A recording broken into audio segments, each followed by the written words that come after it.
This movie begins with a group of people holding their waists and dancing in a circle, happy and excited doing this. In a short while, two dragon dancers are making their way through the street and dancing. They approach Tao, who's riding a bike, and then they exchange pleasantries. They promised her that they'd make it to watch her sing later, then they bid themselves farewell and departed. Tao and the other performers are in the costume room, preparing for their performance for the evening. She addresses a friend, Liangzi, who works as a coal miner, on how she'd love to have a fuller face. Liangzi thinks she's too concerned with herself and her looks. He wishes that Tao takes cognizance of him and appreciates his presence more. Tao teases that it's only problems and equations that should be studied. As they talk, Zhang walks in and startles her. She's excited to see him. Liangzi and Zhang are friends, so they exchange pleasantries. Zhang informs Liangzi that he intends to buy coal when the market is favorable for buyers. Zhang also has other businesses. Tao is still wearing her makeup when, to her surprise, Zhang mentions that he's leaving. He wants Tao to see him off. Tao doesn't budge, so Zhang playfully forces her to drop the brush and makes her see him off. Liangzi just smiles and walks behind them as they make their way out. Zhang has only become rich in recent times. As they step out, he boasts of his new car and shows it off to them. Tao is excited that Zhang now has a car, and they go check it out.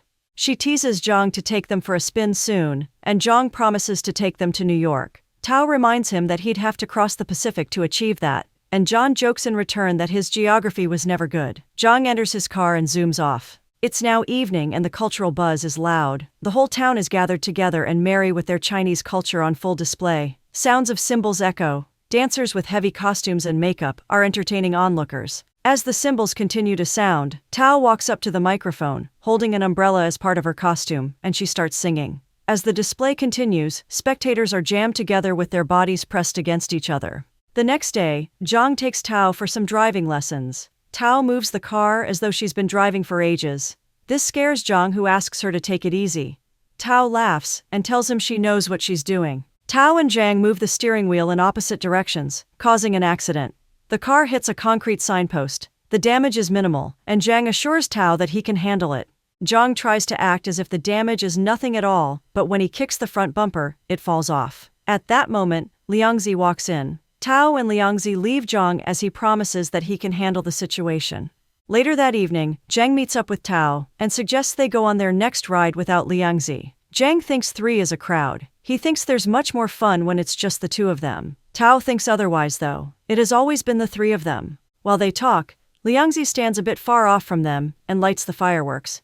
The next evening, Liangzi is at work. After retrieving helmets from the workers, Zhang walks in. He informs Liangzi of his new acquisition of a coal mine. He wants Liangzi to come to help him run it. He thinks Liangzi needs a better place as his current place isn't prospective enough. It seems as though Zhang still owns Liangzi's current workplace. Zhang informs Liangzi of the feelings he has for Tao, because he wants Liangzi to forgo his interest in Tao. Liangzi tries to tease Zhang and make light of the situation, but Zhang is serious. He cautions Liangzi to stop playing, and Liangzi gets pissed, telling him off. This is where Zhang draws the line, and he instantly severs their friendship on the spot. What happened to the bro code? Zhang wants him to forget about working in his coal mine. Liangzi will not be intimidated or looked down upon. He promises he'll never have a course to seek any form of assistance from him. Zhang, who's so pompous, tells him they'll see how far he can go with his decision. The next day, Liangzi packs up his belongings and leaves the coal mine. He proceeds to Tao's dad's shop where they sell stereos and CDs. After they exchange pleasantries, Tao comes out. Tao wonders why Liangzi isn't at work, but Liangzi doesn't reply. After Tao's dad steps out, Tao steps inside. She asks Liangzi to help mind the shop for her. Zhang soon enters. He sees Liangzi and immediately frowns, then picks a seat, and when he sits, he looks away from Liangzi. Tao enters the shop and says hi to Zhang. Shoppers begin to come in and Tao attends to them. As she carries on attending to them, she microwaves a meal. When the customers leave, Tao retrieves the meal. As Tao and Liangzi eat, she's surprised to see that Zhang hasn't joined them. Zhang remains reticent as Tao tries to make fun of the situation. All of a sudden, Zhang gets up and storms out of the shop. This act surprises Tao, but Liangzi, who knows why Zhang is acting weird, attributes it to his pompous personality. As Liangzi and Tao eat from the same bowl, he gifts Tao a piece of hairstyling equipment, and she's happy to receive it. Zhang walks back inside the shop. He plays a song on the deck, and without hesitation, he storms out again. This time, Tao follows him outside to find out why he's been acting funny. Zhang thinks that Tao is pretending not to know why he's been acting that way, but Tao isn't. He asks why Tao eats with Liangzi, from the same bowl as if they were a couple. This also surprises Tao, but Zhang thinks it's disgusting. Zhang immediately orders Tao to stop hanging out with Liangzi, but she opposes. Zhang has no right to give her such directives. Tao doesn't understand what has become of Zhang all of a sudden. Zhang reveals that he's hurt by Tao's actions. He reminds her that he cares about her, and then leaves. Tao takes a long walk, riddled with dejection, back to the shop. Later that evening, Tao is in the club and she's dancing, uninhibited. Zhang enters and starts dancing with her. After a while, they give themselves a long hug. Immediately, Liangzi walks in and sees the scene playing out. Tao decides to leave the club. While Zhang remains inside, Liangzi follows her. Liangzi wants to confirm if Tao has chosen to be with Zhang. She doesn't reply but blurts out that she and Liangzi are still friends. Liangzi is devastated.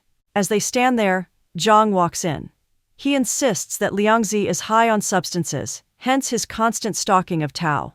This infuriates Liangzi, who punches Zhang's face and leaves him with a bloodied nose. Zhang doesn't retaliate. He registers his displeasure, and then tosses a sweatshirt aggressively to Tao before storming out. Tao thinks that both of them have been too intense with the situation. Liangzi doesn't care about that. He's convinced that Tao has made a decision to be with Zhang. He makes this known, and then leaves. Tao just stands there gazing into space, wondering why her two male friends have become a nuisance. Zhang drives all the way to a site and meets a friend to request a gun. His friend thinks he's crazy, as there's no way he'd get Zhang a gun. Zhang zooms off immediately. Zhang is driving, Tao in the passenger seat, carrying a dog. They chat about the dog and Zhang doesn't have nice things to say about the animal. They both alight from the car, and when Tao casually checks the boot of the car, she finds something that shocks her. A bomb. She drops the dog in the back seat and confronts Zhang about the bomb. She wants to know why he has it, so Zhang replies truthfully. He wants to blow Liangzi up. This vexes Tao, who scolds him. After a moment of expressing her frustration and disappointment through silence, Zhang gives up on his plans. To discard the bomb, he takes it a distance, and then detonates it. Tao and her dad board a train and converse as the train moves. He tells Tao how much he misses Tao's mom's peach buns. He's concerned that the ones prepared these days aren't properly made. He further mentions to Tao his plans to travel to Shahe to see a friend whose daughter had given birth. Tao informs her dad that she has a boyfriend now. It's Zhang. Her dad isn't happy with her decision, but mentions that she's old enough to know what's best. He then excuses himself to go get water. While Tao keeps a smiling face, reveling in her new relationship, her dad mops. It's a happy day for Tao and Zhang. They're all smiles as they take pre-wedding pictures. Tao is in her wedding gown, while Zhang wears a white blazer. Zhang finishes a call, and Tao thinks he can put off further calls for later. He counters that his calls bring money. They laugh about it, even as Zhang teases that coal has gone up again. Tao goes to find Liangzi but doesn't see him. She's disappointed, and as she drives back, she witnesses a plane crash. She finds Liangzi's current location and meets up with him. Liangzi isn't excited to see her. She remains all smiles as she hands over her wedding invitation card to him. She insists that Liangzi must attend the wedding, but Liangzi has other plans already. He's leaving town, going far away from the troubles in his life, going away to find a better place. His bag had already been packed. He was leaving before Tao came. Tao doesn't believe he's really leaving, and she's sad about the situation, but Liangzi has made up his mind. She at least wants a goodbye, but Liangzi insists he did that in the club already. He turns his back and starts his journey, leaving Tao in tears. Liangzi is at the back of a classic pickup truck with a camper shell, making his journey. At a point in this journey, they run into a ditch, and maneuvering it is a hectic struggle for them. Away from Liangzi, Tao is at the hospital. She's in labor and gives birth. Her husband, Zhang, is by her side as the nurse hands over the baby to her. Zhang names the baby Zhang Daole and promises his child he'll make him rich. 14 years later, Liangzi is seen taking a group photograph with fellow coal miners. He now has a wife and a little baby. The wife's name is Liu Lu. At the close of work, he's seen taking some pills. Much later, he's at the hospital and a doctor runs a checkup on him. After the doctor finds out that he works underground as a miner, he recommends another checkup in a bigger hospital. Liangzi takes a long, lonely walk back and stops by a caged tiger. He stares at the tiger as if he has found solace in the tiger's eyes, even as the tiger stares back. He takes his family and travels back to Fenyang, where it all started. While they're there, his health deteriorates drastically. Lu is scared, and wants them to go to the hospital. Liangzi doesn't think that going to the hospital is feasible, as he wouldn't be able to afford surgery and chemotherapy. Lu feels they could get help from his relatives and friends. He thinks borrowing isn't a nice idea, but does he have other options? The next day, he rides his bicycle to his former place of work and meets his old-time friend. They chat about the price of coal and how it has affected everyone in the coal sector. The friend mentioned that he had to delve into welding. He mentions he has plans to leave for Beijing as he's pursuing a new job there. He also remarks that he had to borrow money from his brothers and some friends to make his trip a possibility. The friend says the money he has borrowed would take him a year's salary to pay back. As Liangzi encourages him, he begins coughing intermittently. The friend talks to him about Zhang. Zhang has become a big capitalist, and he has thriving businesses in Shanghai. Sadly, Zhang and Tao are now divorced. His friend reminds him to ask if he needs help with anything, but it seems too much to ask after hearing the friend's plight. He tells the friend instead that he's fine. He thinks it would be insensitive to go ahead with asking Zhang for favors. There's a wedding taking place and Tao is present. Tao's a friend to the groom, and the comper announces that Tao has gifted the couple matching iPhones. They beckon on her to make her presence known, and she does. She cheers and drinks to the couple and they thank her in return. Someone comes to meet Tao and informs her she's needed outside. She goes out and it's Lu. Lu introduces herself as Liangzi's wife, and Tao is eager to know how he's faring. Lu doesn't have the energy to even speak. She cries and moves dejectedly to a corner and Tao follows to find out what's happening. Tao is with her dog who's all grown up now. She takes a break from crocheting and pats the dog's head. Tao finds her way to Liangzi's apartment. She meets Lu who's happy to see her, and Tao is happy to see Liangzi's son. Lu lets on that Liangzi is inside, so she goes in to see him. Liangzi is lying down in bed, still sickly. He's happy to see Tao, and the feeling is mutual from Tao's end. When Liangzi inquires, Tao tells him that her son, Zhang Daolei, is in Shanghai with Zhang. He's attending an international school there. Zhang won custody of him, and that's why he's staying in Shanghai. Tao dips her hands into her purse and brings out a bundle of cash. With a smile, she hands over the cash to Liangzi. Liangzi is appreciative but hopes it's not in any way inconveniencing her. That's for him to worry about, Tao remarks. Liangzi wants to know if Tao still sings at the New Year's party. She doesn't sing anymore as she's past her prime. Lyrics are a hard thing for her to pen down. On her way home, she picks up the wedding invitation she had given Liangzi many years back and puts it in her bag. Tao's dad and her aunt discuss this in Tao's mini mall. The aunt shows Tao's dad a picture of a man who's widowed. She thinks the man would be suitable for Tao to take as a husband. The aunt is concerned but they're aware that Tao has a mind of her own. As they deliberate, Tao walks in. The two women are happy to see themselves, and Tao remarks that her gas station business is booming. She beckons to her dad that it's time to leave, so her aunt excuses them. Tao drops her dad at the train station. Tao's dad goes to what looks like a monastery. His phone rings but he doesn't hear. He seems to be either sleeping or unconscious. Some monks come close to him but he doesn't notice their presence. The monks then say prayers for him. Tao is at a hospital talking with a doctor. The doctors confirm that her dad has passed on. One of the doctors wants to know if she's taking the body or if it would be cremated. As she cries, the doctor tells her the amount needed to drive the body back. She agrees with a teary and sad face. She is inconsolable with her dad's demise taking a toll on her. She sits with her dad's body at the back of the ambulance as it drives back. Tao is at the airport as her son's plane is about to land. When the plane lands, the hostess brings her son to her. She bursts into tears and hugs him, then they make their way to her car. Before they zoom off, she thinks it's an anomaly for her son to call her mummy instead of ma. She corrects that politely. Afterward, she takes off the boy's scarf because the scarf makes him look feminine. She's sad and feels she could have done a better job with him. Regardless, she's happy to have him close. She drives to the funeral ground and friends come to their aid in getting the car doors opened. As they alight from the car, Tao begins crying again. She continues to be inconsolable as her friends usher her and Zhang Jr. in. Tao and her son pay their last respect to her dad. They light incense as their customs demand. Back at home, Zhang Daolei is on a call with Zhang's wife, now his stepmom. She tells him they've acquired a new house and he's happy about it. Tao hears the conversation and is saddened by this. As the boy sleeps, Tao picks up his electronic tablet and sees pictures of Zhang with cars and very expensive stuff. The next day, while they take a walk along the bridge, Tao lights a cigarette, and Zhang Daolei tells her to stop smoking, as it's bad for her health. Tao obliges and keeps aside the cigarette. He corrects his mum that his dad has changed his name to Peter. She tells him to remain with his dad as he's better off there.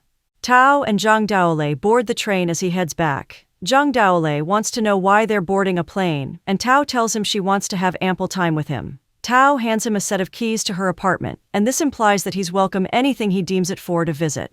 It's 2025 and Zhang Daolei, who's now called Dollar, the nickname Zhang gave him, is on a train he takes regularly. On the train also is Mia, a middle-aged woman.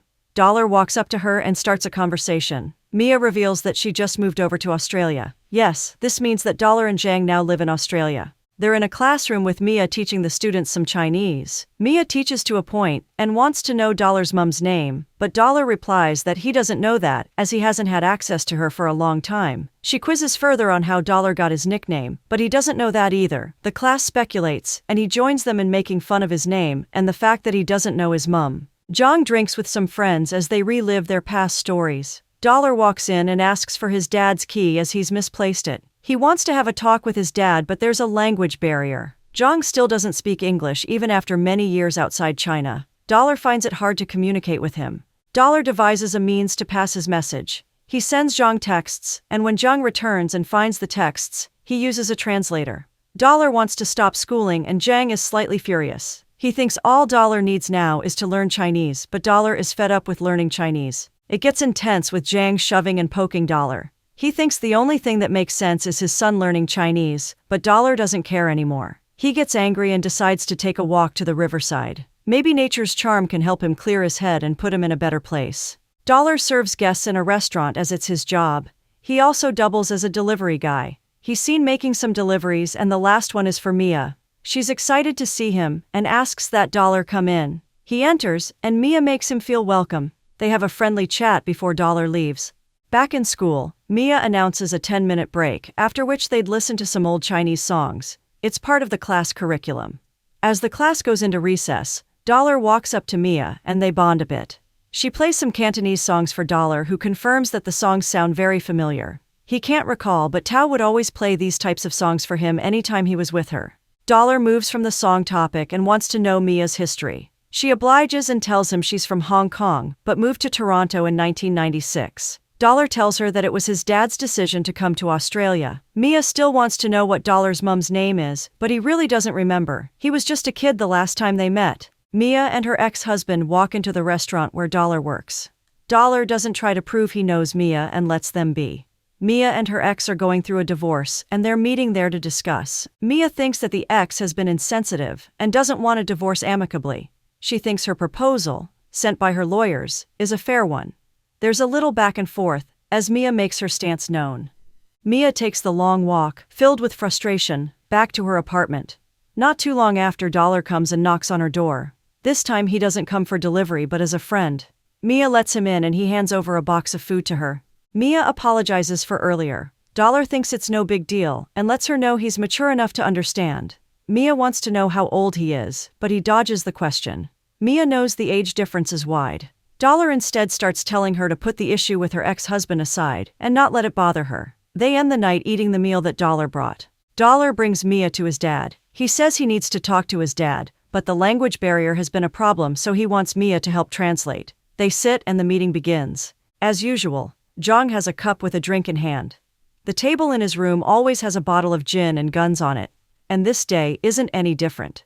Dollar starts by saying that he has lost interest in everything and really wants to quit college and go be on his own. While Zhang plays with his gun, he asks Dollar how he plans on having a life without a degree. He's now visibly angry. He also wants to know where Dollar intends to live if he leaves. Dollar argues that he's supposed to have his freedom, but Zhang thinks he has a skewed understanding of what freedom is, and he explains to him. With tears in his eyes, Dollar says he doesn't need Zhang's permission. He asks him to go play with his guns, then leaves. While Mia and Dollar are in the car with Mia driving, Dollar suddenly feels a sense of déjà vu. Mia thinks he's daydreaming, but he argues his point. He's sure he has lived this moment before. They arrive at their destination, then board a helicopter and go on sightseeing while Mia acts as the guide. As Mia talks, Dollar can't help but land a kiss on Mia's cheek. Mia, who's way older than Dollar, stares at him for a while, then returns the kiss. This excites Dollar a lot. That evening, Dollar lies in bed with Mia on his chest. They have become lovers. Mia notices Dollar always has a key in place of a pendant. With teary eyes, he reveals that his mom had given him those keys when he was young. The keys are to his home.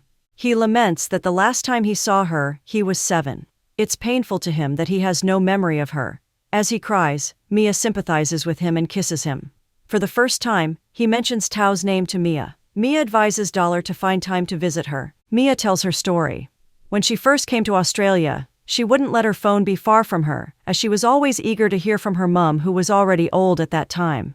Dollar advises her to just go back to Toronto, but Mia doesn't think she needs to. Mia and Dollar are at the travel agency to get tickets. They plan on visiting many places, including Fenyang, where Tao lives. The lady at the front desk gives them various offers. As she talks, she infers that Dollar is Mia's son, and this changes Dollar's mood. While they step outside to deliberate, Mia explains to Dollar the need for him to take the bold step to visit his mum. She thinks that Dollar is still young and should definitely achieve that. Mia is concerned about how Tao would feel when she finds out that her young son is dating a lady of her own age range. Standing by the riverside and as the waves brush the rocks by the river, Mia lets Dollar know he now has his freedom. Tao makes a meal. She has a sudden realization and goes into the main house, then takes the dog into the snow and releases it. As the snow falls, she dons a bright smile and dances while music plays in the background.